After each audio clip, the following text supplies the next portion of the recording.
Hello. I don't have a lot of time. They aren't watching me right now, and I'm hoping the editor will get this message to you.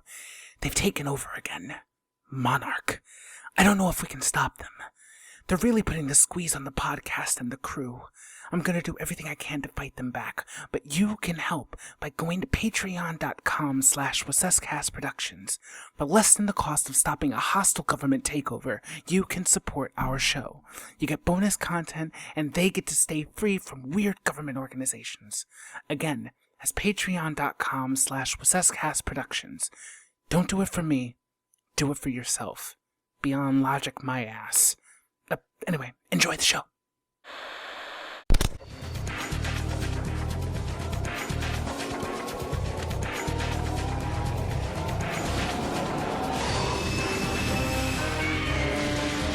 Hey guys, this is Aaron from the After Credits cast. Things have gotten a little fishy around here.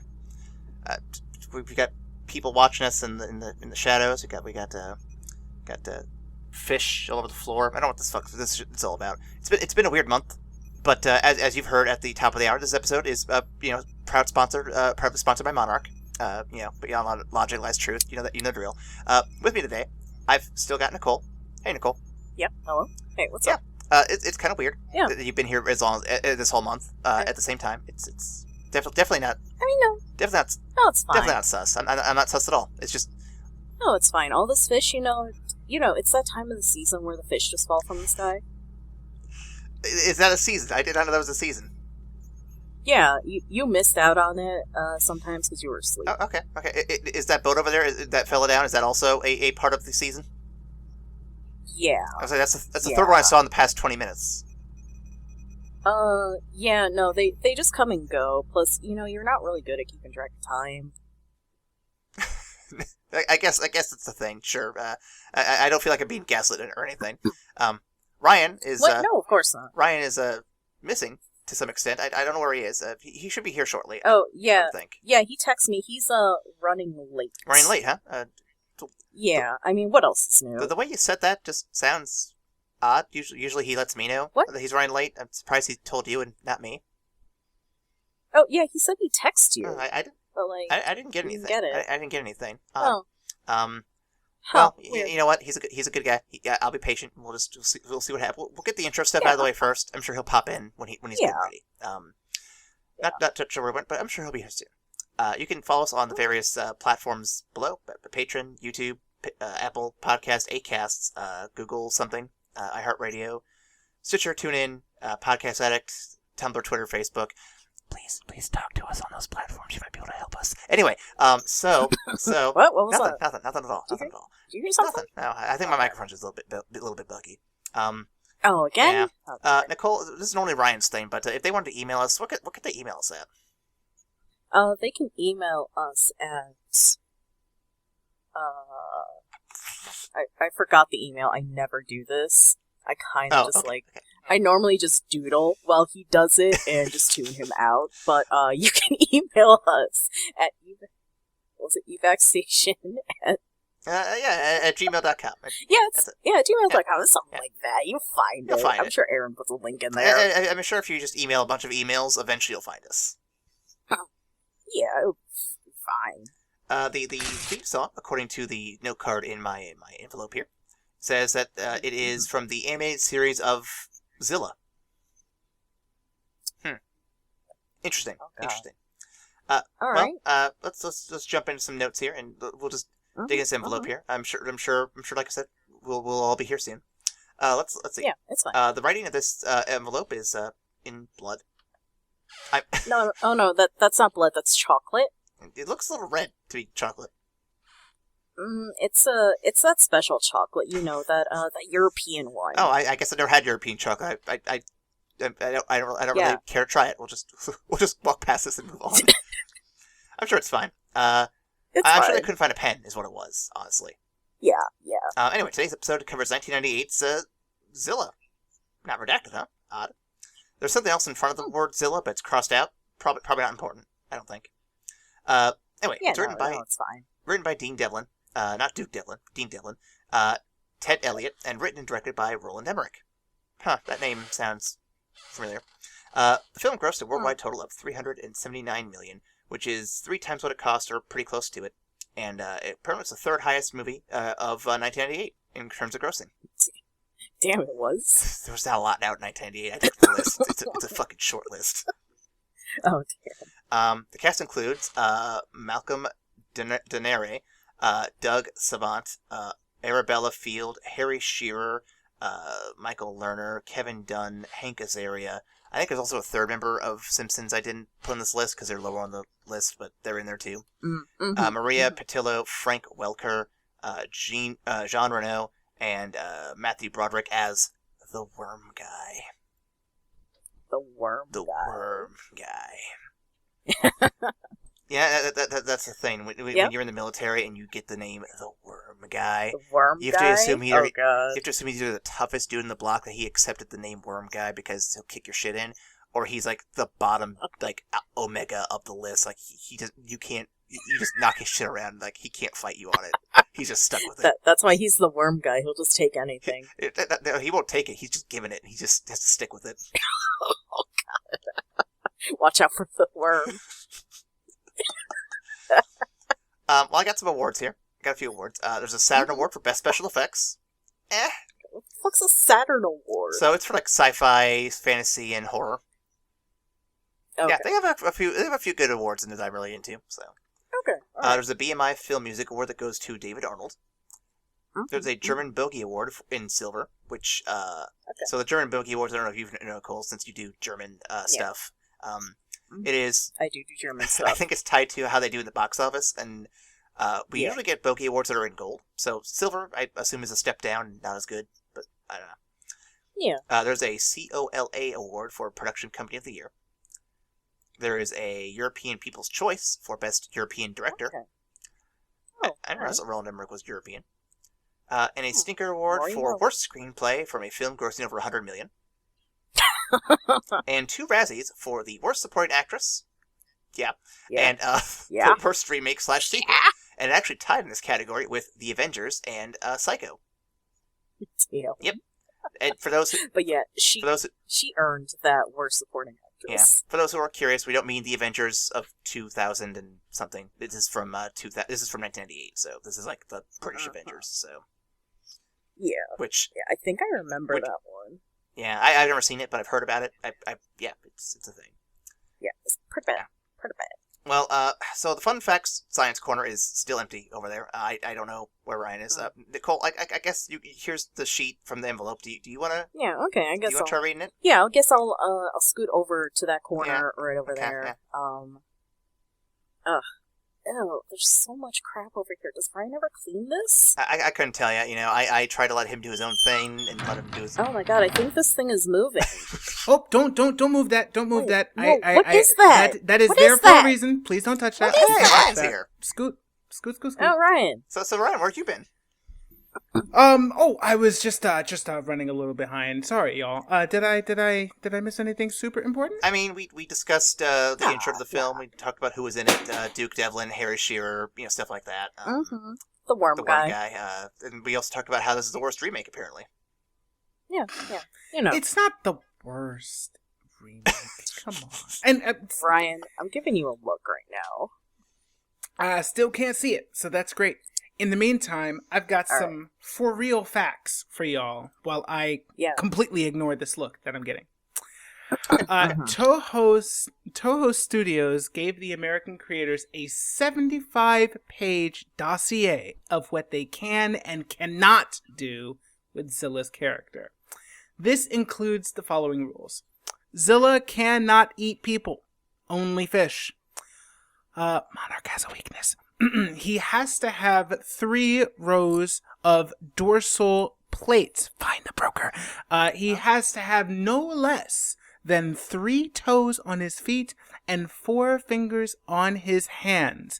He cannot be made to look silly. Break the system.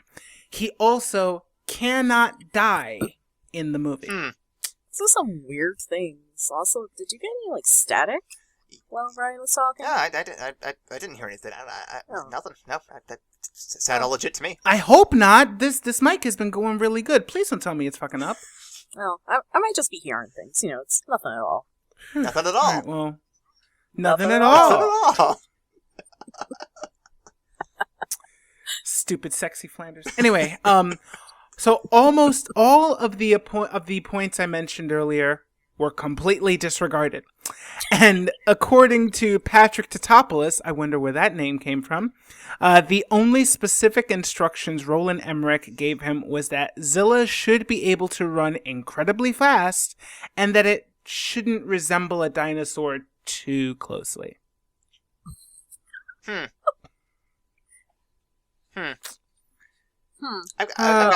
got concerns. Yeah, some slight concerns. Only a few. But we've got one more fun fact before we get into those concerns. Oh. Mayor Ebert and his assistant Gene are a parody of the TV film critic duo Roger Ebert and Gene Siskel. This was in response to their negative reviews of Emmerich and Devlin's earlier films Stargate, 1994, and Independence Day, 1996. The film also co-opted their trademark thumbs up, thumbs down method of rating films by depicting Mayor Ebert's campaign as short the arc. Thumbs up New York. And Gene giving Ebert a thumbs down at the end of the film when he finally decides that he's had enough of the abuse and he quits. That's pretty good. Yeah. Yeah. No, I actually kind of like it so I kind of like it when you catch references like that, but I don't necessarily like the references because it reminds me of that one time we did the, what do you call it, the M. Night Shyamalan movie, where he's like bashing critics in the movie. So yeah, that was a thing. I guess we could get to initial thoughts real quick. I'll be honest, I've seen this movie once before. I was telling Nicole about this before the show. So I've seen it once before with my grandpa. He took me out to go see it, way back in the day when it came out. And, I remember hating it very much. I remember like, oh, hey, cool big dinosaur monster. It's neat. And, I was 8 years old. So it's like, what else am I going to respond with? But I've only ever seen it one time. And now that I've come back to it, I can remember why I've only seen it one time. It does not hold up very well.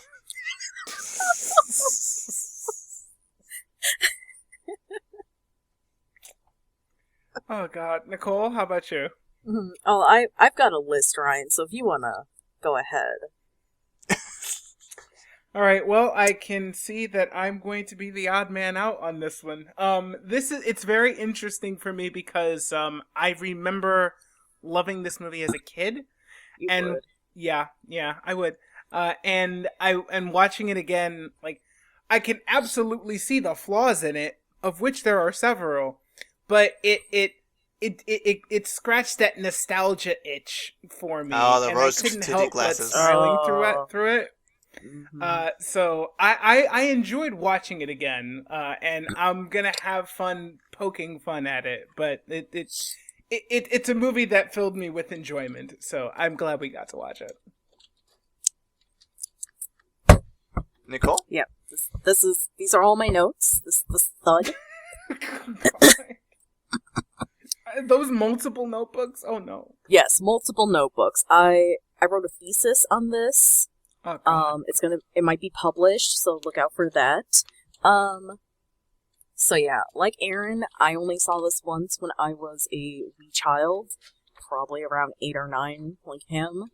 I don't know if I saw it in theater. I think my mom we either saw it on TV or she got the DVD. Or VHS, whatever the hell was out at that time. I don't remember. But I only had one memory, and it's of, one scene. But I knew I was going to be in for a ride when it's the opening credits, and it's showing all those mushroom clouds, the radiation. The iguanas. But the iguanas and the bearded dragons, which do not live in that area of the world that they are referencing. Iguanas live in South America. What? No. Bearded dragons live in Australia. No. The only one that's kinda close is the Komodo dragon. No. Yeah. Also, I had a fun time shitting on the French for a little bit. Yeah. I mean, don't we all have fun doing that? French roast. Yeah, but this was like some good classic 90s shitting on the French. Mm. You know. Simpler chewing bubblegum to make us look more American. Jesus Christ. I was messaging someone who lives in French Canada, and I was like, damn, chewing bubblegum and Elvis impression? He's not wrong, but didn't have to fucking say it.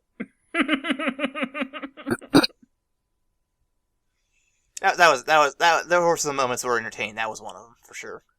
That was a good one. Well, I have what is considered a synopsis here in front of me from the people who gave me this packet of information. Are you guys ready for this? Yeah.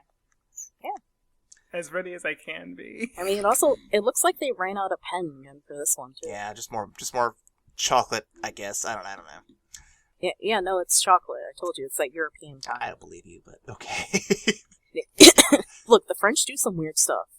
Oh, this is from France. Okay. Yeah. This boring science documentary you shouldn't even waste your time watching starts with found footage of nuclear bomb testing. Nothing exciting. Just stop watching here, go home. It's not like fishing boats suddenly go underwater and go missing or anything.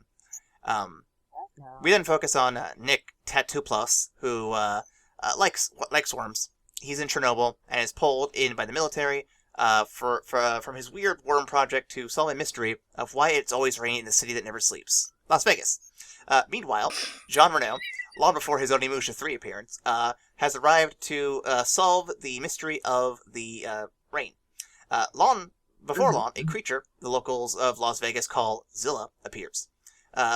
It was never real, but an amalgamation of various hallucinations, assumed genders, and bad CGI.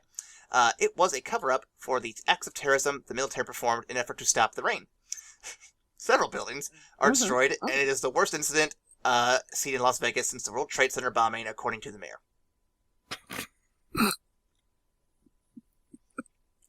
I've just let that sink in for a minute.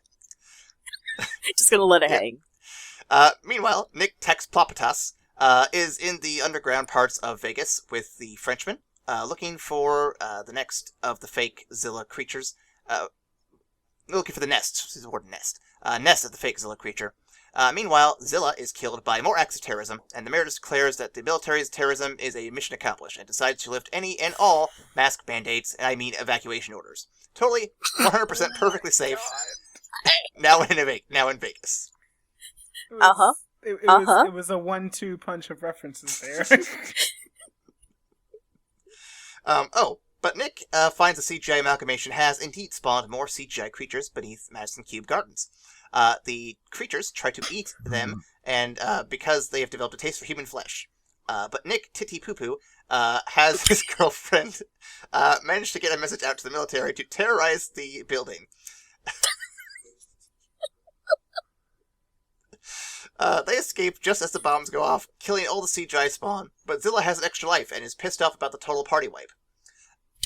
Zilla pursues the protagonist and the tagalongs until they reach a bridge. There, the military has a clear shot of Zilla for one more act of domestic terrorism.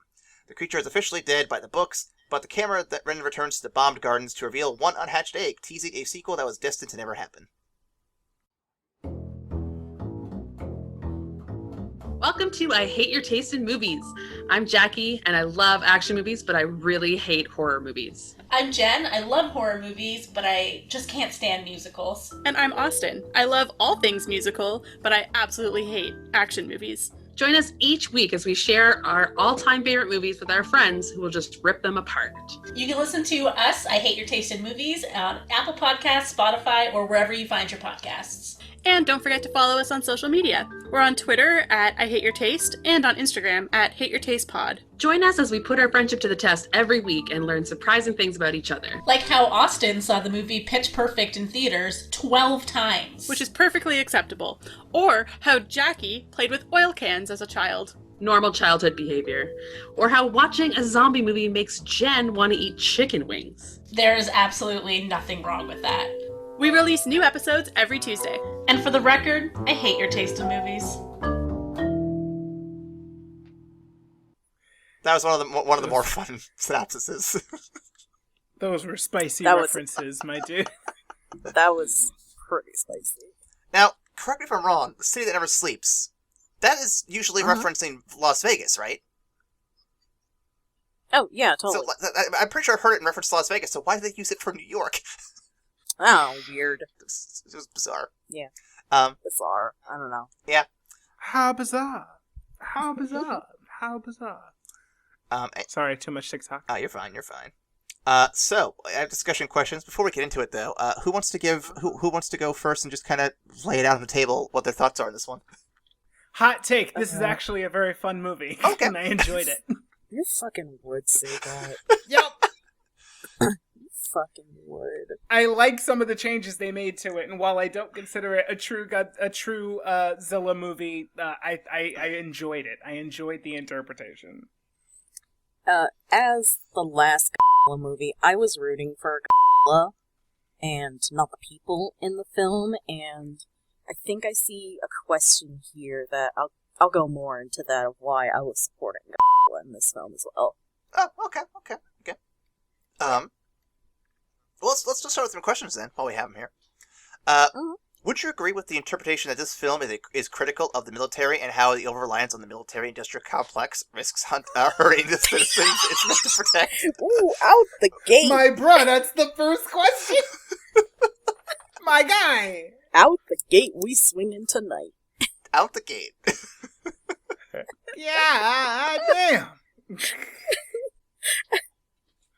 I mean, in true 90s American fashion, there's something we don't understand. We gotta shoot it. Absolutely gotta shoot it. 100%. Absolutely gotta shoot it. That mutant, shoot it. That dinosaur, shoot it. That thing that looks like shoot it. All it. That flying saucer, shoot that shit. Oh, hell that yeah. black guy over there, shoot that. someone... Wait, no. We're in 2020 now. We're in 2020 now. We can't say that. I mean, they can still do it, they just can't say it. I mean, fair. Yep, some would say that not a whole lot has changed. That's kind of sad, actually. Again, following up Black History Month with this season is just kind of a slap in the face. Fucking 20-year-old movie. Yeah, we haven't learned shit. We have not learned shit. But yeah, no, so lots of acts of terrorism in this movie, and none of it was intentional, I don't think, but at the same time, it's like, how inept are these guys, honestly? It was pretty bad. Like, oh my god. Okay, so try and turn this into a positive. Try to make terrorism positive. I just want everyone to know this.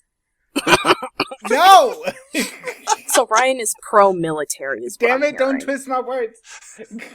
He's pro-terrorism. Against the lizards. Don't get me put No, on the watch Cole. list. There's two sides to the story. There's pro-America and there's pro-choice. Oh, oh God. Ryan's choosing terrorism. What I was going to say is that in this particular iteration, Zilla actually is really, really cunning and very smart. So I liked the fact that Zilla was more of an ambush creature and was able to kind of weave smoothly throughout the city and just spring traps on them or to play dead and then come back later. I actually really liked that all the combined military might couldn't stop a fucking 200-foot lizard from just swerving on him. That was hilarious to me.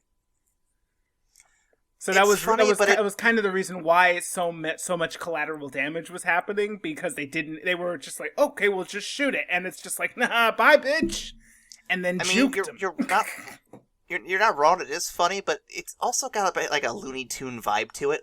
You just see this guy ducking out of the frame, it's like whoop, whoop, whoop, whoop, whoop, and it just stuff blows up, and I'm like, what's going on here? I mean, what more can you ask for of this military unit that is led by a so-called general that has no sorts of decoration on his uniform and is just wearing a grunt uniform? There's at one point where I noticed an extra walk past with way more decorations on his uniform than this so-called general. Oh my god, you I like went how she deep on catches this, that. huh? You went deep I on went the anti I Zilla went stuff. deep. She didn't finish Skates, but she fucking like studied hard on this one. I double-checked their military lingo just to be sure, because I couldn't trust this movie from go with the lizards. I mean, she's got a point. Those lizards were pretty Fair. Yeah. Okay. I mean, they dead ass just said that the Zilla is an iguana that got hit with the nuclear blast. And they're showing the map, and I'm just staring at it like, iguanas don't live there. You're showing iguanas okay, maybe and not, bearded dragons, but... Maybe not naturally, but like the people who live there might have them as pets.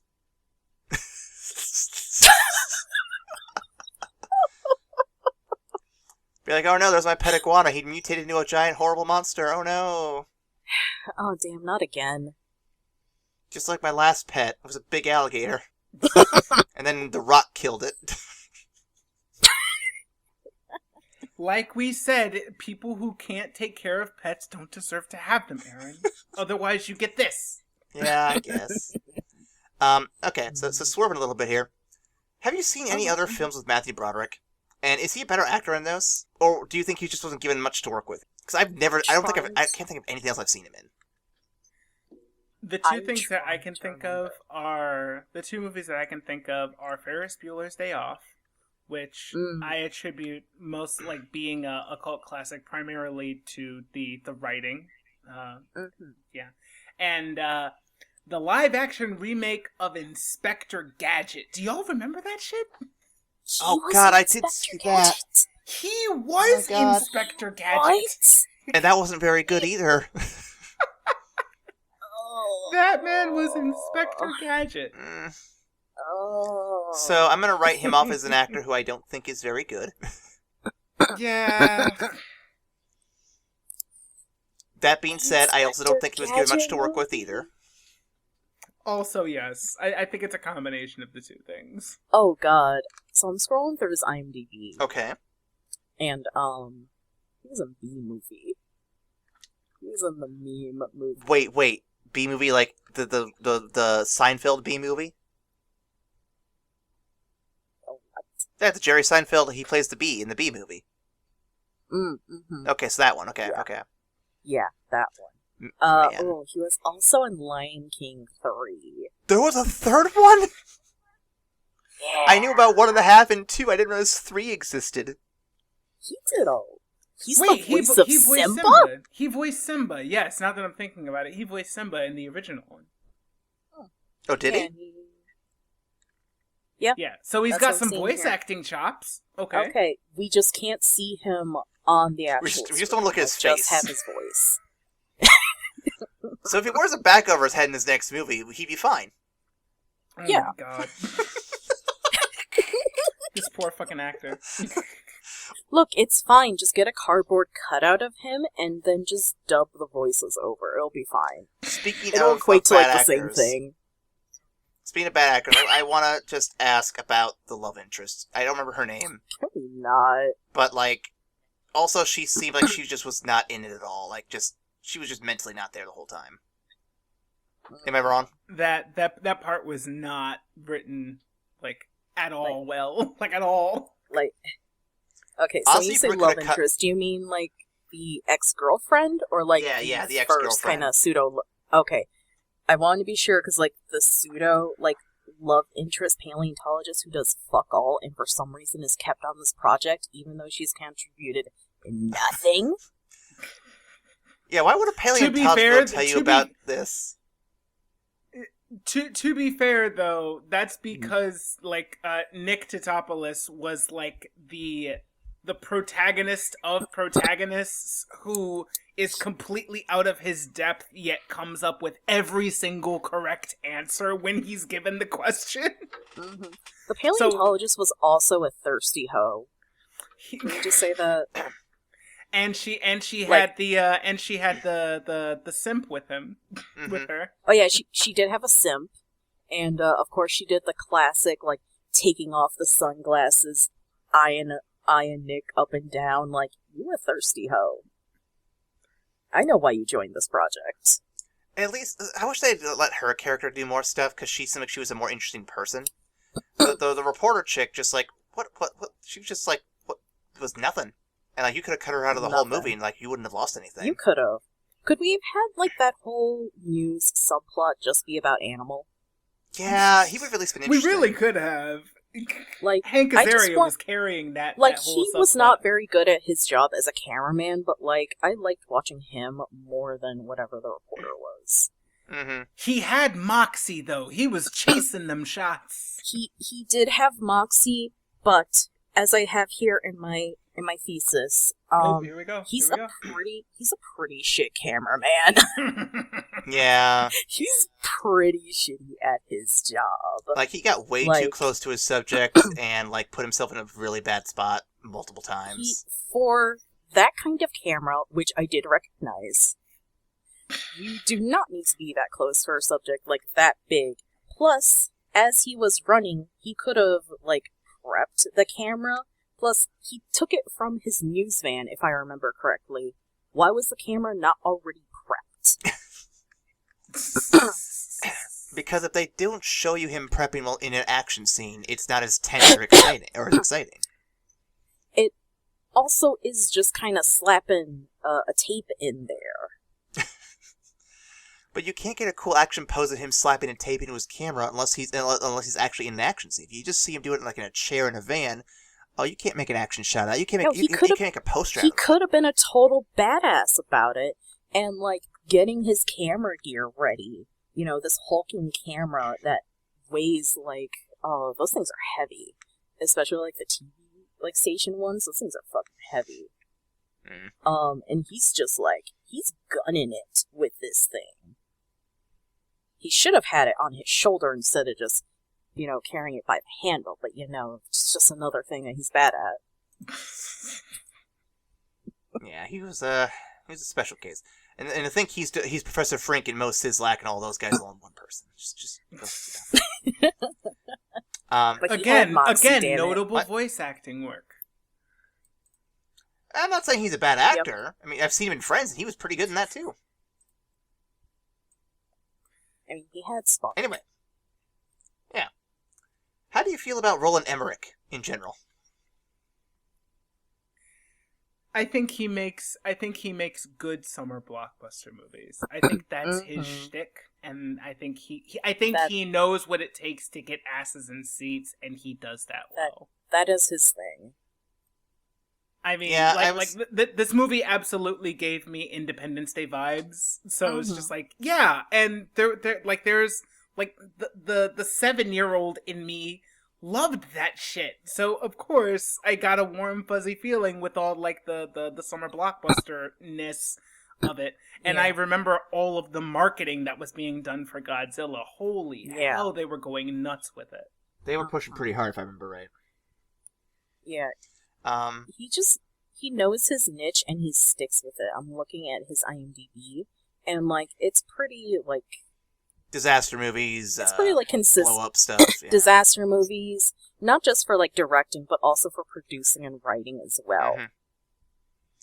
He strikes me as a Michael Bay-esque director, where he has a niche, and while he's not bad at it, it's not a very versatile niche. Like, it's just blowing shit up for the most part. Let's be real. It's what it is. Like, he's not good at it, but he's not Michael Bay where I want to shoot myself in the head. Exactly right. To be fair, though, Michael Bay has had a couple of good ones. They're not going to get all good, but there's a couple of them that stick out that are good. And Roland Emmerich, again, has one or two that stick out, too. Independence Day being one that people generally seem to like. Independence Day is amazing. I would even say that they're on the same level as Zack Snyder, who also has a niche, and is not particularly good, but he has one or two that you're like, okay, he's probably worth checking out when he actually does knock it out of the park. Yeah. He also did The Day After Tomorrow, which, like, is a movie I've had fun with, but also is just god-awful, and I know that.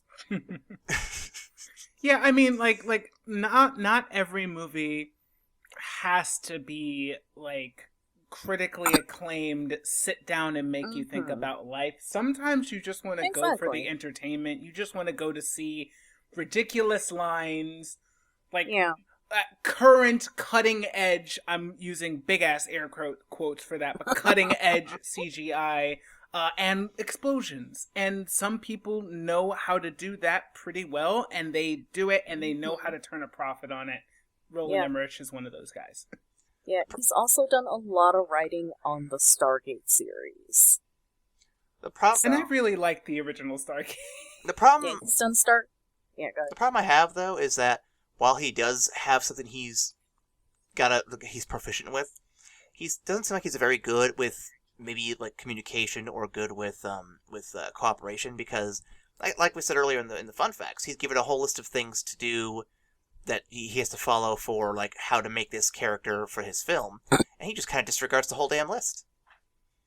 And I'm like, okay, so you're gonna take some other country's character, other country's vision of what this is, and just kind of not stick with it at all.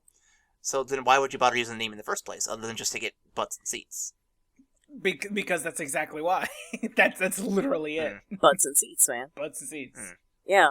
Plus, he probably looked at like this dossier and was like, 75 pages. I don't want to read that. I'm just gonna skim it. Fuck that. Though he is German, so he probably read through it and decided, you know what? Fuck this. I'm gonna make my own Godzilla with blackjack and hookers. That's probably what it was, honestly. How can I not have a bunch of attack helicopters shooting at Godzilla and Godzilla not fucking blow them or eat them out of the sky? Come on, guys. It's like you don't even know how to make a monster movie. Come on. Like, come on, guys. Speaking of the monster himself, why do people keep assuming Zilla's gender and not just accept the fact that it may actually be female this whole time, or even genderless?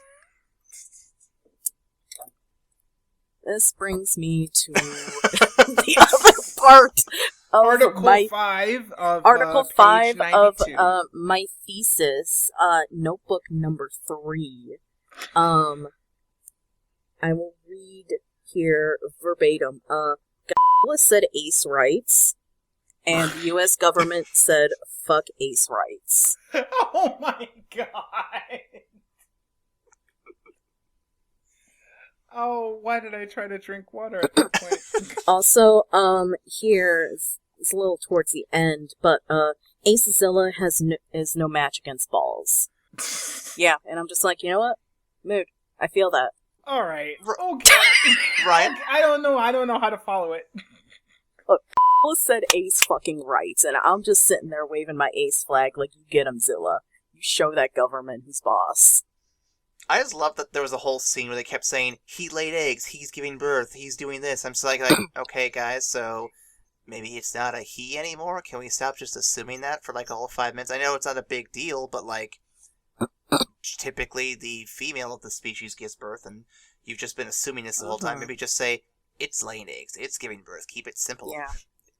Also, well, perhaps it should be commended for flying in the face of gender normativity. Are you saying that males can't give birth in the species? You don't know. Well, they possibly could, but they ruin that getting rid of gender norms when the paleontologist goes, "Where's the fun in that?" No, that wasn't the paleontologist. That was the ditzy reporter that said, "Where's the fun in that?" Look, it was one of them. They're pretty much the same character, let's be real. It's one of the love interests. It's a pair of tits that's talking, alright? Oh my god. Hey, there's an image. Yeah, I know, it's in your hentai folder. So I'm rather limited in my viewings of other films in the Redacted series. Have fish been a theme or an idea in those other films? Like, it just seems like they were kind of a huge focal point for this story, and I don't remember that being a big deal in any other Redacted film I've seen. I vaguely remember in, like, the 80s Godzuki cartoon where, like, fish was a thing. Okay. So this actually goes to a bigger point that I thought was actually pretty interesting in a pivot towards of the focus of the movie. Like, I thought it was an interesting choice to turn away from kind of the core central aspect of Godzilla, namely being like the dangers of nuclear testing and kind of like it's mankind's like penance for this weapon of mass destruction ever being like invented. And with the original subject matter, there's so much focus on that, at least like towards the beginning, before they make it into like a series of just fun kaiju wrestling matches. So rather than have Godzilla be pretty like malevolent or trying to like actively go against humanity as kind of this walking penance monster, it's focused on its eggs that it's about to lay and that it has to take care of. So the focus on eating, the focus on the fish and like gathering this food for its young, it makes a lot of sense that Zilla's directives are much more based in just living and being an animal as opposed to actively trying to terrorize humanity in this movie. It made it a little more fun and a little more lighthearted rather than thinking about how humanity has done this to itself. You know what I mean? Yeah. They kept it a little bit with the French, but it was definitely a back burner thing and focused, like you said, more on the animalistic part of like they're just taking care of their eggs. Let live their life. Well, I mean, and that kind of ties into my next question here, which is the film goes into great lengths to focus on the more animalistic qualities of Zilla. Now, Ryan, we already kind of have your answer. Nicole, do you think this is a good direction for the character? And ultimately, what do you make of the changes from to Zilla from previous designs? And Ryan, you can jump in on that one if you want. I definitely agree with Ryan that it makes it a little bit more fun, but also, like, especially watching Zilla, like, juke these helicopters and, like, outsmart the military, it's just like, our Taxars go to that. Like, that's a lizard. I've seen lizards, alright? What? Remember, Ryan? Tulio would run into corners. Like this. A bigger version of this, and the military can handle that. Yep. I think if we fed Tulio long enough, he'd be able to outsmart and sink a submarine with its own torpedoes. Like, I'm pretty sure if Suki wasn't a lazy shit, like, she would take over the world. Like, she's just old and it's like, look, just give me some food and I'm gonna take a nap. I mean, that's the reason I haven't taken over the world yet. Yep, yeah. Food and naps. Mm-hmm. I also had one more point here from my thesis. Verbatim, obvious trap is obvious even to a fucking animal.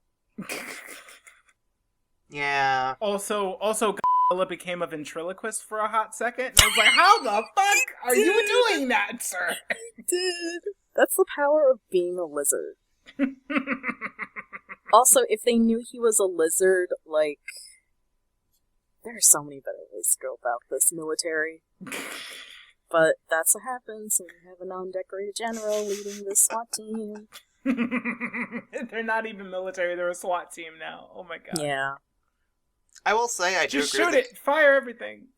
I will say I do agree with the consensus from back in the day where Zilla just seems too small in this, and I don't know, because, so, when we get to the underground stuff, where you see the nest, and you see Zilla crawling around underground, I'm sitting here, I'm like, okay, so, how big is Zilla, and how big is the underground New York stuff? Like, did it hollow out the Earth to make this happen, or was this space just here? And if so, how is New York even standing on this ground? Like, none of that made any sense to me at all. I had no sense of space at all in that nest. Yeah. I had a little bit better idea of space, because I've been to New York many a time. Okay. And, like, those stations are massive. Okay. And how it is standing, I think it's just, like, duct tape and a little bit of bubble gum. But, like, those tunnels are massive, and there are way more of them than just, like, the subway system. So it would theoretically work for Zilla. Yeah. Okay. Yeah. Plus, I think the scaling down of the size makes it easier to kind of explain away how agile and nimble Godzilla was, and how it was able to pretty much use the city's landscape against the helicopters and against the chase. So I saw it kind of like a sliding scale. Like, we're gonna reduce the size of him to make him faster and more agile, and I'm like, all right, this is an interesting take. What the fuck was with all the rain in every scene? It makes it more dramatic and action-packed. Yep. Yeah. Okay. Also means you get that really cool light effect, when it rains and you have the spotlights. So cinematically, it looks real Gucci. But the problem though I had with it was that the rain being there with the lights didn't help the CGI look any better. It actively made it look worse. Yeah. And this is 4 or 5 years after Jurassic Park, which nailed this almost perfectly and still holds up to this day. So I'm like, how'd you guys slide backwards so hard? I'm also convinced that's why they had it rain throughout the entire movie, just so that they could, they might have known the CGI was not that good. So it's oh, make it just rain all the time. That's fine. They'll kind of accept the fact that it's blurry during the the fast motion parts because it's rain. Next one. Why the fuck was Zilla shitting a boat on screen for the first leg of the film every other second? One boat I'll give you, that's a cool visual. But then 4 boats later, I'm like, okay, what the fuck are we doing? Well, Godzilla did have a long trip. He had to go from the Pacific to the Atlantic Ocean. Yeah, that was a weird choice there, too. I mean, I get visually speaking, you get the Twin Towers, you get the Statue of Liberty, which they didn't show that at all. You get the Empire State Building. They didn't. You get the bridges. But, yeah. LA has as many cool things to, climb on. You could have easily done LA, and it would have made more sense. Yeah, but it's sunny in LA. Yeah, if it's raining for a week straight in LA, they're assuming it's a fucking plague. Yeah. It's like when it snowed in Georgia and they had a state of emergency. Yeah. Mm-hmm. Plus, things are blowing up. Who's thinking of continuity? I mean, I will be, but that's just me, so. I was with this thesis here. Oh, do you want to dive deep into what do you want to dive into your thesis real quick, Nicole? What do you got there? Oh, the point that I made in my thesis about this was, why was Godzilla going from the Pacific to the Atlantic? That trip by itself, would have gotten way more notice from various militaries and world powers besides the U.S.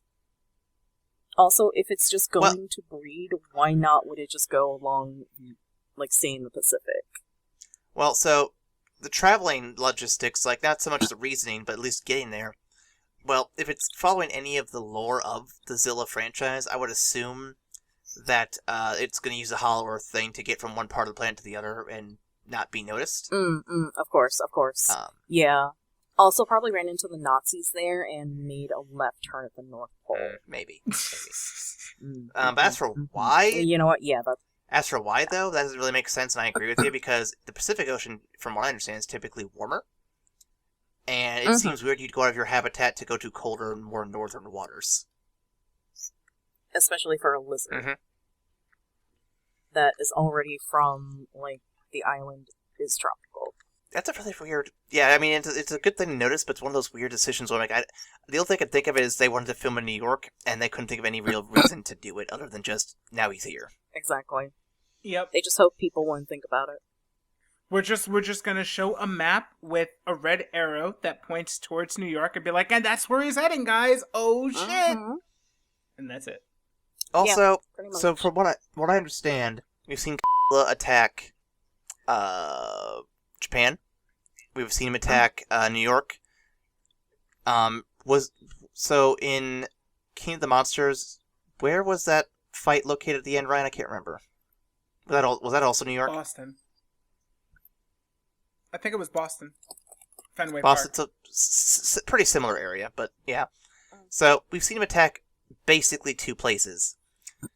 Why can't we see Godzilla attack, like, say, Paris or London or Cairo? That's true. If they wanted a rainy place like London or like Seattle, Vancouver. Dude, Seattle! Just watching him climb the fucking tower would have been cool. Man.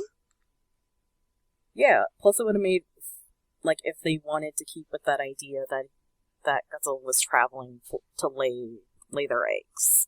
Like, it is still within the Pacific Ocean, and, like, it's not that bad in Seattle or Vancouver, weather-wise. I think they mostly just needed the vertical cityscape of all the skyscrapers to play with. Yeah, we all know why they did it. I'm still gonna We're bitch just about pointing it. out better alternatives that they could have used. Better or I'm more not. interesting. Yeah. Next question I got here. Why the fuck did no one actually die when multiple people probably should have died at one point or another? I'm not even talking like the military guys that got eaten up when they were flying around, but like fucking the camera dude nearly died like 5 different times, and like he should have at least died that first time when he was getting stomped on. I'm sorry, that should have killed you. Yeah. Well, I think the Frenchmen died. Some of them, most of them. Most of them. Yeah, but all of his whole squad, No, except for his Jean. whole squad got eaten. But I'm just thinking more than So- the named characters, like the ones we actually are introduced to and like know who they are, like your primary characters. Well- Like because they're American. I get Nick's not gonna get killed because it's Nick and he goes on to do a cartoon show, but like your camera guy, your reporter, your other French dude, like these guys are all people who are putting their lives on the line. I'm surprised none of them got killed. Because one, they're American. 2, the reporter lady has to live because she's the love interest, and she's the tits of the movie. And the Frenchman, he was American for a little bit, so that's a pass. Also, he was like the most actually like useful of the group. Yeah, I was like, oh my god, a military man who actually knows military stuff? Gas. Aside from Nick, who was using his protagonist powers to get the right answer every time, like Jean-Pierre was like, no, Philippe. His name was Philippe. Philippe was just like actively like running the shit. Like, all right, well, let's zip line down this shit. All right, Yeah, he was let's clear actively this doing path. things like even before they went to Madison Keep Gardens. Oh, which also makes me think of another point I didn't put in my thesis. Oh, go ahead. He puts that tracker on the mayor so he can listen in. That means the mayor hasn't changed his shirt in like however long this takes. I mean, that's not like unlikely if he's like constantly doing this whole like state of emergency, being in meetings and doing this stuff. I could see him not getting around to like changing clothes and stuff too often. I could see that. But that also means that he either never took off his clothes like during the night to sleep. Like my man's dead ass in the same suit for like 72 hours. At least. I mean, listen, everyone smells like fish. I'm sure no one's gonna notice. Yeah. I mean, you're right. Let's see. Would you have... Though I would think the corruption would overpower that. Yeah, really. Would you have stuck around for a sequel, or did you watch the sequel series and the animated series? And if so, do you remember it? I watched the animated series because it came on UPN in the mornings before I went to school. And we had to watch that. Well, yeah, what else are you going to do in the morning before school? Right. Study? Puh, no, not at all. I was too smart for that Fucking shit. nerd.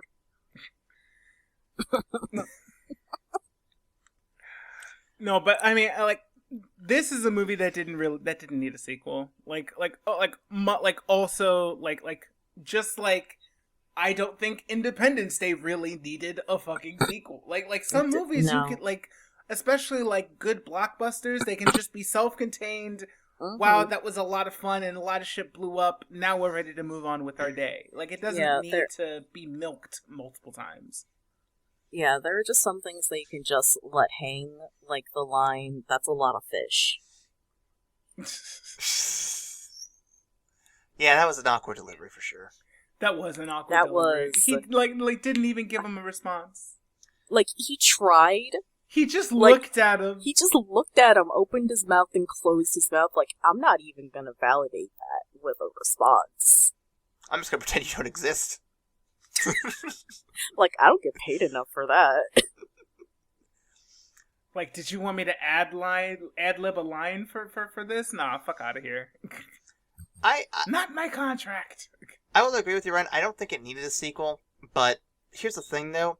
We're into an era now where we have universes for every movie. We have a Conjuring verse, we have a DC verse, we have a Dark universe, we've got a Marvel universe. But we need more universes. We have a MonsterVerse now. We've got Do we? We do. We need a Sleepless in Seattle universe. We need Can we not? No, we do. We need a. Can we not and say we did? We need a Willy's Wonderland universe. We 100% don't need that. No, we do. We do. Also, we just need a Nick Cage verse. Every Nick Cage movie's all tied together. So you're saying we need a Nick Wicker Cage Man verse is a thing. Yeah. All right, I'll accept that one. A Sonic verse. I know. There's rumors that's going to be a thing. Oh god, that pains me a little bit. Ryan, you're kind of interested in that, though. I can feel it. Like, so I want to see more Sonic movies. I don't think Sonic needs a Sonic verse. I don't think a lot of these universes need to exist. I feel like the art of just the single movie has just gone out the window in mainstream Hollywood. And the only way you're going to get cleared for a movie is if they have a valid method of getting at least 2 or 3 out of you. And that's dumb to me. That's dumb to me. You know what, Ryan? You're half right. I agree with you. The art of single movies is going away. And and what I think we should do is pretend it never existed to begin with and just make a shared cinema universe. Every movie all the time is always connected. Well, I mean, Tarantino did that. All his films technically are in one universe. Yeah, and they're either real fact or they're movies within that universe. Yeah. Like, I'll accept Tarantino's universe. A lot of these other ones, like you said, Ryan, it's lost. Like, I kind of think of it as like a lost art of the standalone movie. But see, here's the thing. I want to live in a world where there's a cinema universe where Gone with the Wind and Iron Man and Jurassic Park and Birth of a Nation and Zilla all exist in one shared universe. I just want to see what Ryan's reaction would be to that. I mean, when you really think about it, they are all existing in one shared universe. It's just our universe. That's a little underwhelming, honestly. No, Ryan. It's true! Just because you don't like it doesn't mean it's not true. But that's the American way, Ryan.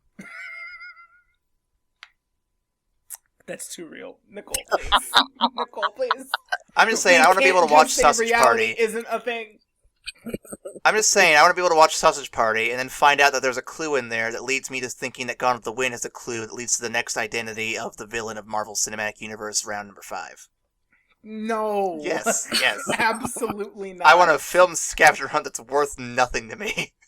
It will cheapen the connectivity of the other actually well done universes. I don't want it to be oversaturated. It's not like mainstream Hollywood would give a fuck. But I give a fuck. Yeah, but you don't matter as long as you keep paying for those movies, which you're gonna do.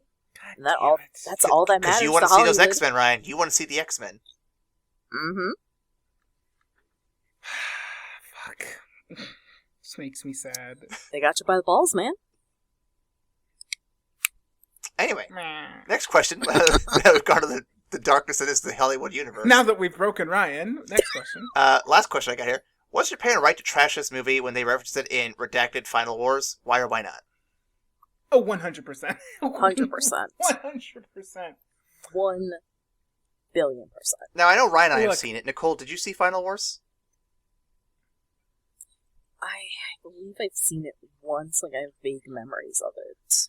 So you remember the scene then where they bring Zilla back as one of the monsters the aliens bring in, and then Godzilla just thrashes it into the Sydney Opera House? Yeah. Okay, so you get the rep. You know what it is. Okay. I know. I get it. That was a good. That was one of the highlights of that movie. It was a dumb, silly movie, but it was a highlight for sure. Yeah. Look, I have fond memories of this movie, and despite its failings, I did really enjoy it. But this is as far removed as from the actual Zilla IP as you can get. So Japan trashing like the American version of one of their beloved IPs is 100% fair. 1000%. So yeah. I have no there's no shade to them at all for doing so. They're completely right for that. You know what? I applaud them. So that is all I have for the discussion questions. Let's do a quick mail call before we get to our review segment. So, let's start with letting you guys know you can follow us on patreon.com/WSScastProductions to support this show, because we need our independence from certain advertisers out there, because sometimes they don't advertise the products we agree with or the services we agree with. So we love you if you could support us directly. You can also follow us on Tumblr, Twitter, and Facebook to get our messages of urgency and assistance. You can also email us directly. Ryan, what is that email? That is Ace Zilla, Ace Rights, Trans Rights, Alphabet Mafia. Sorry. That's evacstation@gmail.com. All right. Well, this is the part where we review the film from platinum to trash and all the colors in between. Ryan, I think we have some people watching us, and it's getting a little claustrophobic in here. Why don't you go ahead and give us your review? I don't know what's wrong with it. It's just a little weird in here. I feel like I'm being watched. No, my skin's crawling. No, it's fine. I don't think Ryan, it's fine. what do you rank this movie? Who the hell is yeah. So I very much enjoyed this movie. It's substance wise, it leaves a lot to be desired. And as far as the actual IP, essentially the director just said, "Fuck that dossier. We're gonna do our own with blackjack and hookers." Yeah. So it was fun, but as far as the Zilla movie, it kind of failed. It kind of missed the mark. I wanna my nostalgia is telling me to give it a bronze, and so I shall. It's a low bronze, but it's one of my it's a treasured trash film that I love to watch, and it always puts a smile on my face. So yeah. I mean, I can respect it. I don't agree with it, but I can respect it. I can't.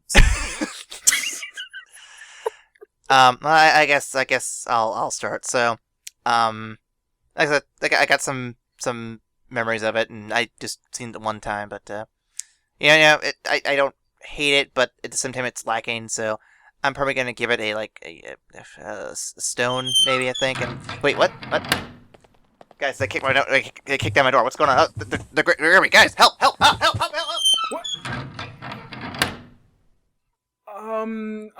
Hold on. I gotta go see what the fuck is... No, Ryan, you're going to sit down.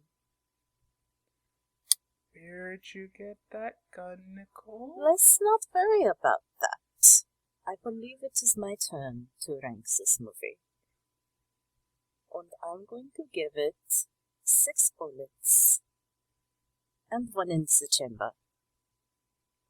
Now you're going to be a good movie boy, and you're going to finish the show. Okay. Well, that wraps it up for the After Credits podcast. Tune in next week where we'll be talking about the next corporate-sponsored movie. But until then, we'll see you after the credits. Do it better. We'll see you after the credits. I said to do it right. You're jabbing me with the gun, please. Can you just So calm do down it for a second? right. Thank you for listening, and we'll see you after the credits. Auf Wiedersehen.